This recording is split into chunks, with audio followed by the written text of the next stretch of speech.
Assalamualaikum warahmatullahi wabarakatuh. Halo semuanya, perkenalkan aku Aulia Ajija dengan NIM 102 dan partnerku. Saya Roy Engineer Ramadhani dengan NIM akhir 167. Pada kesempatan kali ini, kami akan mempresentasikan hasil praktikum kami pada mata kuliah Keamanan dan Integritas Data mengenai enkripsi asimetrik dengan GPG. Next. Pertama, yang kami lakukan adalah memastikan instalasi GPG pada komputer kami berjalan dengan baik dengan menggunakan perintah GPG version untuk menampilkan versi GPG yang kami gunakan, eh, library kriptografinya, dan algoritma ciphertext. Next.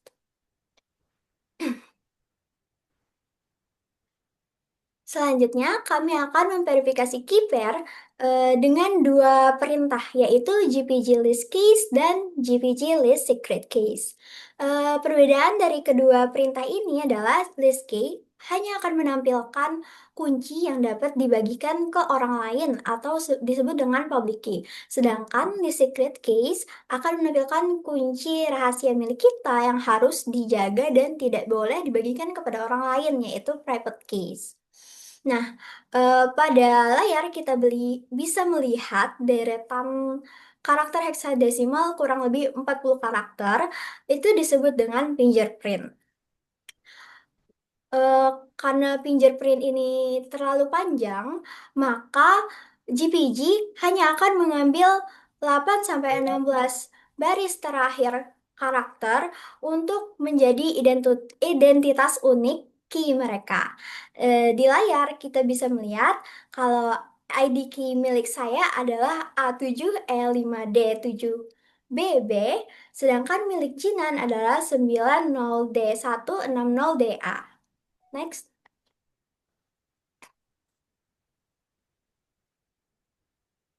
Nah, untuk enkripsi file diri sendiri, hal pertama yang kami lakukan adalah membuat file yang berisi pesan rahasia tentunya. Selanjutnya, file tersebut akan kami enkripsi menggunakan private key kami sendiri dengan perintah GPG encrypt recipient dengan alamat email kami sendiri. Lalu, kami akan memeriksa apakah file hasil enkripsi tersebut terbentuk di direktori komputer kami dengan menggunakan perintah dir spasi nama file enkripsi kami.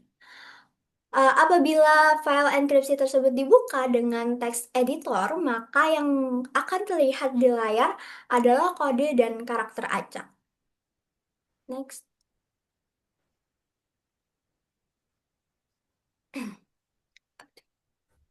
Nah, selanjutnya kami akan mendekripsikan file yang telah kami enkripsi tadi kembali seperti semula dengan perintah GPG decrypt spasi nama file kami, dan untuk menyimpan file tersebut kami melakukan perintah GPG output spasi nama file dekripsi kami untuk memverifikasi bahwa isi file hasil dekripsi sama dengan file hasil enkripsi kami. Kami menggunakan perintah compare object untuk PowerShell dan perintah div untuk di Linux. Nah, mengapa sih kita perlu memasukkan passphrase saat dekripsi? Karena passphrase itu fungsinya sama seperti password, maka kita perlu passphrase untuk membuka private key yang terenkripsi. Tanpa passphrase, private key tidak bisa digunakan untuk mendekripsi file. Nah, apa yang terjadi jika kita mendekripsi tanpa private key? Maka dekripsi tidak akan pernah berhasil karena di dalam file ada session key atau kunci sementara yang hanya bisa dienkripsi dengan public key penerima. Nah, session key ini hanya bisa dibuka dengan private key pasangannya. Jadi jika private key itu tidak ada, maka session key tidak akan bisa dibuka dan isi file tidak akan bisa diproses. Nah, apa sih perbedaan antara enkripsi simetris dan enkripsi asimetris. Untuk enkripsi simetris, dia hanya menggunakan satu kunci pada dekripsi dan enkripsi, sehingga prosesnya tergolong tidak aman karena kunci akan dibagikan. Lalu, untuk enkripsi asimetris, dia menggunakan private key untuk proses enkripsi dan public key untuk proses dekripsi. Sehingga proses ini dijamin aman karena private key kita simpan untuk diri sendiri, sedangkan kunci untuk membukanya kita bagikan ke yang lain. Next.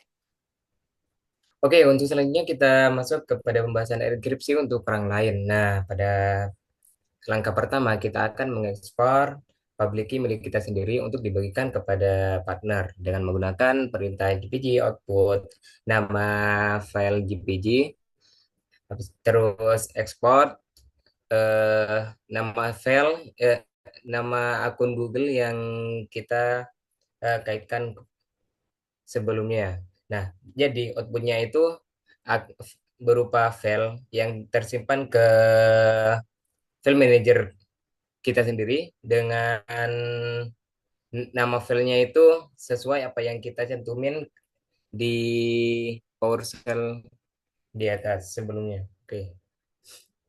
Terus selanjutnya itu mengimport public key. Nah, gunanya jadi kita akan mendapatkan setelah kita mendapatkan dan mengimport ke public key dari partner dengan menggunakan GPG import eh, nama file GPG punya punya partner. Nah, maka outputnya akan menampilkan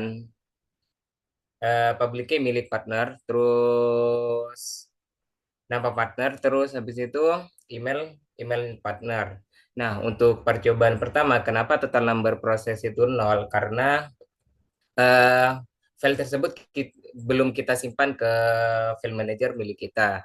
Nah, setelah kita menyimpan file tersebut ke dalam file manager milik kita, habis itu kita menjalankan kode sebelumnya, maka eh, outputnya akan berjalan dan outputnya itu eh, berupa total nomor proses yaitu satu dan unchanged itu satu.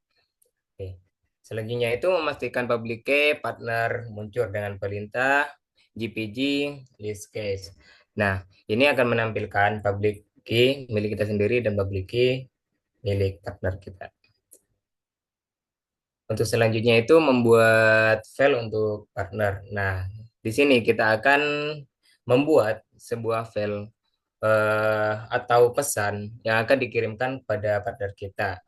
Eh, Seperti pada contoh, kita menggunakan Echo untuk menulis pesannya.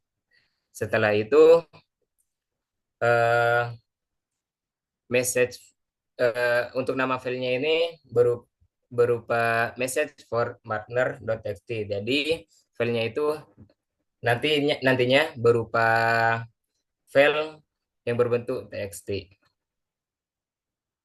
Untuk selanjutnya enkripsi untuk partner. Nah, pada proses ini kita akan melakukan enkripsi file menggunakan public key dari partner dengan menggunakan GPG encrypt recipient sama eh, email email punya partner dan dan nama file yang sudah dibuat sebelumnya. Nah, untuk coba pertanyaannya, coba deskripsikan file tersebut dengan private key diri sendiri. Nah, apa yang terjadi? Eh, Ketika kita mendeskripsikan file tersebut dengan private key kita sendiri, maka file tersebut tidak dapat dienkripsi dengan maka terjadi error karena file tersebut tidak dapat dienkripsi dengan public key milik kita sendiri. Nah, hanya partner yang memiliki private key yang sesuai yang dapat mendeskripsikan file. Oke, selanjutnya itu deskripsi file dari partner. Nah, pada proses ini kita akan menerima dan mendeskripsikan file encrypt dari partner dengan menggunakan JPG descript nama filenya .jpg. Nah, untuk outputnya sendiri, kita akan eh, maka akan keluar pesan yang kita buat sebelumnya. Nah, selanjutnya kita akan menyimpan file yang di deskripsi ke bentuk file txt dengan menggunakan jpg output, nama file descript received for partner txt dan jpg. Oke, untuk selanjutnya akan dijelaskan oleh partner saya. Pada bagian multiple recipients ini, kami melakukan enkripsi satu file yang dapat dibuka oleh tiga penerima sekaligus. Eh, Perintah yang digunakan tetap sama seperti enkripsi biasa, tetapi kami menambahkan beberapa opsi untuk menentukan lebih dari satu penerima. Mekanismenya GPG tidak akan mengenkripsi file berulang kali, tetapi hanya satu kali. Prosesnya dimulai dengan GPG membuat session key yang akan digunakan untuk mengenkripsi file. Setelah isi file tersebut dienkripsi, barulah GPG membuat beberapa salinan session key yang kemudian session key tersebut akan dienkripsi lagi menggunakan public key masing-masing penerima. Sehingga eh, session key tadi hanya bisa dibuka oleh private key yang cocok dengan milik penerima tersebut, which is adalah pasangannya. Session key untuk partner hanya bisa dibuka oleh private key partnernya dan session key untuk teman berikutnya juga hanya bisa dibuka oleh private key temannya. Dengan cara itu, setiap penerima ini bisa mendapatkan kunci, tetapi masing-masing kunci, tetapi tetap mengarah kepada tempat yang sama. Nah, seluruh session key yang telah terenkripsi tersebut akan disimpan bersama-sama dalam satu file GPG, berdampingan dengan isi file yang telah terenkripsi. Jadi ketika seseorang ingin mencoba untuk membuat file, maka GPG akan memeriksa blok-blok session key yang ada satu per satu sampai menemukan private key milik penerimanya. Begitu session key ini berhasil dibuka, maka barulah isi file itu dapat didekripsi. Begitu selanjutnya. Oke, next kita masuk ke trust level management. Nah, pada slide ini kita akan membahas bagaimana cara kita mengelola trust level kepada public key milik orang orang lain menggunakan GPG.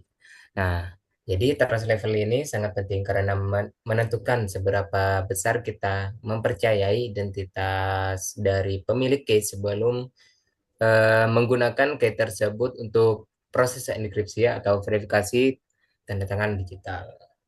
Nah, pada eh, yang sebelah kiri itu ada mengelola trust level public key partner menggunakan perintah GPG edit key, terus email partner yang telah terdaftar sebelumnya.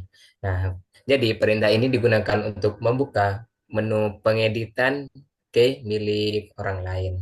Nah, setelah perintah dijalankan, maka eh, akan keluar output seperti ID yang berisi ID key, terus algoritma yang digunakan, terus tanggal pembuatan dan tanggal kadaluarsanya.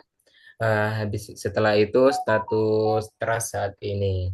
Oke, untuk selanjutnya kita akan mengubah trust level dengan menggunakan perintah trust.